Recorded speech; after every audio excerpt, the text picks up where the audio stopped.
Hey guys, it's Carla. Today I'm doing a remake of a tutorial that I did a couple of years ago.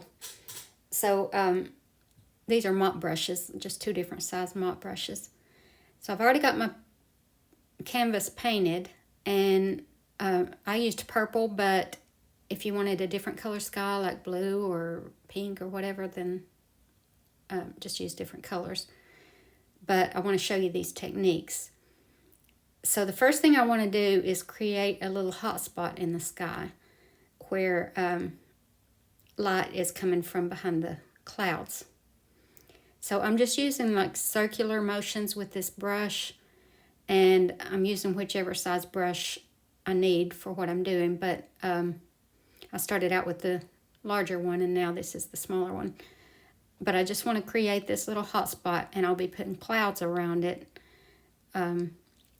Darker clouds so that it really pops. And now with that same brush, I'm just putting in where my lightning bolt is going to be, the main lightning bolt. So I just want to create a soft glow around the lightning bolt, and so this will help me with that later. There's going to be several steps to that lightning bolt and to creating that glow that you need, but this is the first step, and you just want to get it really soft. So when you've got a lot of paint on your brush, you go into the center part, and then as you get less and less paint on your brush, then you can go out around the edges and soften it up. But I'm just using circular motions with the mop brush. So now with purple and black, I'm going to start on my darker clouds. And because I've started with a purple canvas already, then there's one of my sky colors. So that really saves you a lot of work rather than starting with a white canvas, because you'll work yourself to death getting everything covered. So this allows you to leave that original purple showing through in places, and it just gives you more interest and more shades.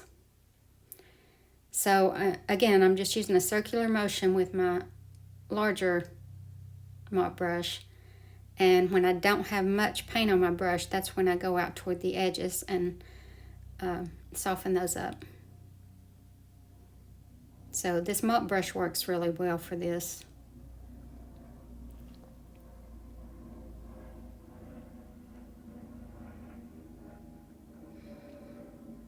And you can either look at the reference photo and kind of go by it, or just create your own clouds wherever you want them.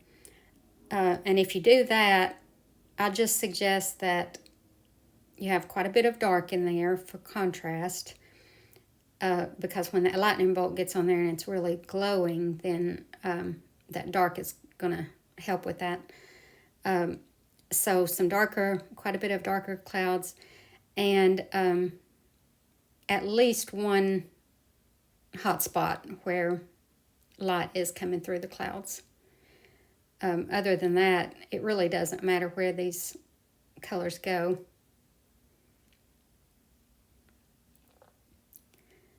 So every now and then you might want to water it down a little bit, just barely. You don't want to get too much water on it for this, but this will help give you even a softer look. So just water it down, and again, when you don't have much paint left on your brush, then you can go and soften the edges.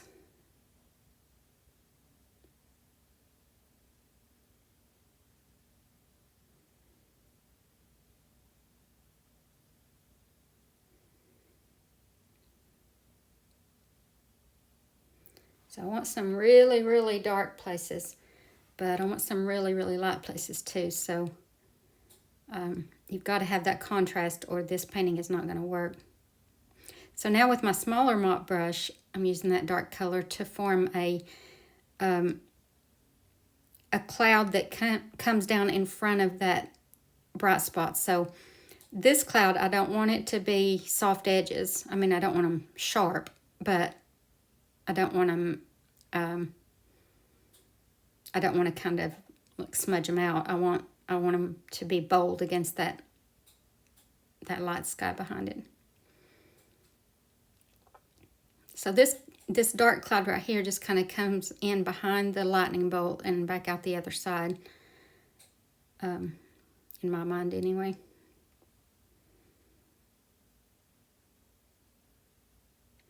So here's another shade, and I kind of watered it down a little bit. So you can just kind of go in with different shades of that purple or whatever color you're using. If you're using blue, that's fine too. Just if you want a blue sky, then you would have on your palette, you would have white, blue, black, and magenta. So you would just replace whatever color you're using, replace the purple with that color.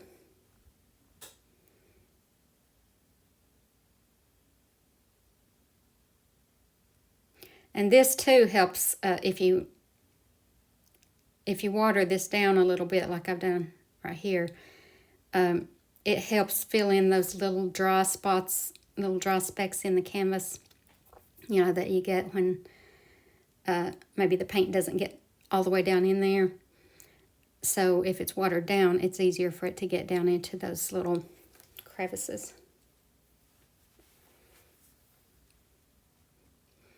I'm also using this like a kind of a lighter purple, not as light as the background color, but not as dark as those clouds. And this gives me kind of a transition color to help blend out these edges and kind of soften them up.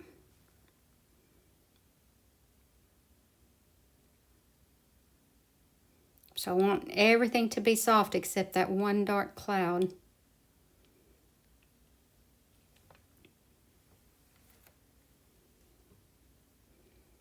Again, I'm just using circular motions with this mop brush.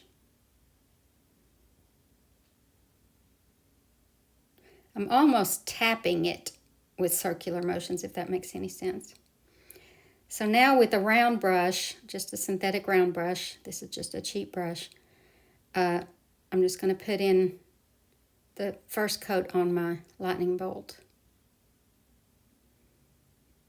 Just want a jagged edge. And I'll be putting other coats on top of this, but this is my first one, and it gives me the shape that I want. All right, so now with a liner brush, and if you'll notice with my liner brush, it was really fluffy until I got it wet, and then it's really pointed. So a fluffy liner brush doesn't mean that you have a bad brush. It just means it's dry. So just wet it and it gets thin. And notice I'm holding my brush out at the end of the brush, because if you do that, then you don't try to get so controlled, and so your lightning bolts look more natural. So you just kind of got to wet the brush every now and then, keep the paint kind of thin. And I'm just speeding this up so that I don't bore you with it, but just put in little thin lines. They're not solid lines. They kind of skip around. If you try to make them solid, then it's, again, not going to look natural. So, all right, so now with my mop brush, I'm coming back and I'm starting on a glow around my lightning bolt. And if you look at the top that I've already done versus the bottom, you'll see that there's a glow there. So this really helps. This is an important step for getting that glow. So now I've sped it up and did the bottom part. And now I'm coming back and doing that again. So I'm coming out a little bit wider even. And this helps with that glow effect. So you can see it's starting to really have that bright glow.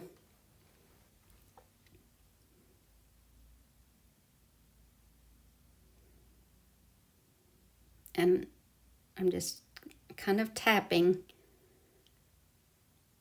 with the mop brush. So see the glow at the top versus the bottom? All right, so I'm speeding that up.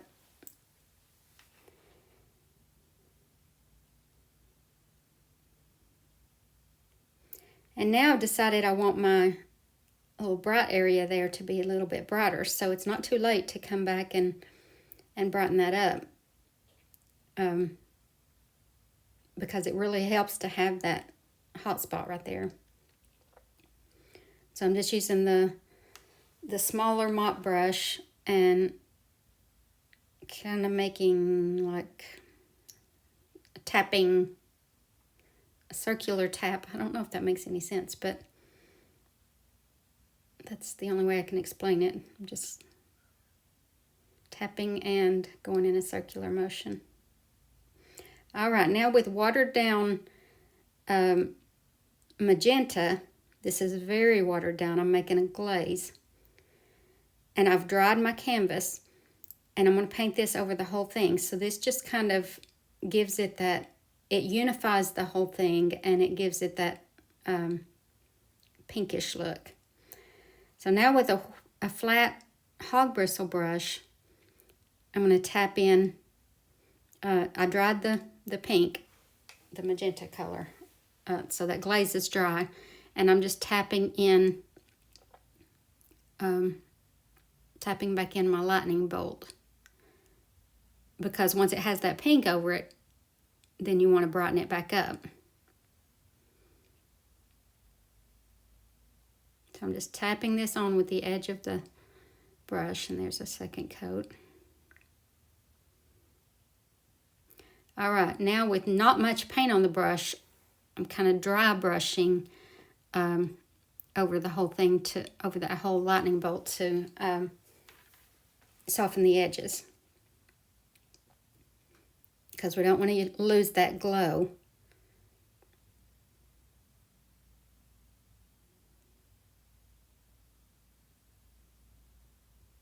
So I'm not even picking up more paint. I'm just using that almost dry brush to kind of blur out these edges.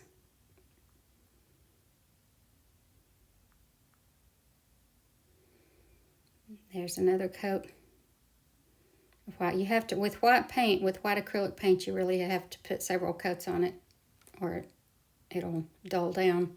So just keep going with your lightning bolts until you get as many as you want, and that's it. So I hope you guys enjoyed this little remake. This is just, again, just a remake of one that I did a couple of years ago, and hopefully this simplifies it a little bit. So thank you so much for watching. Hope you have a great day, and God bless you.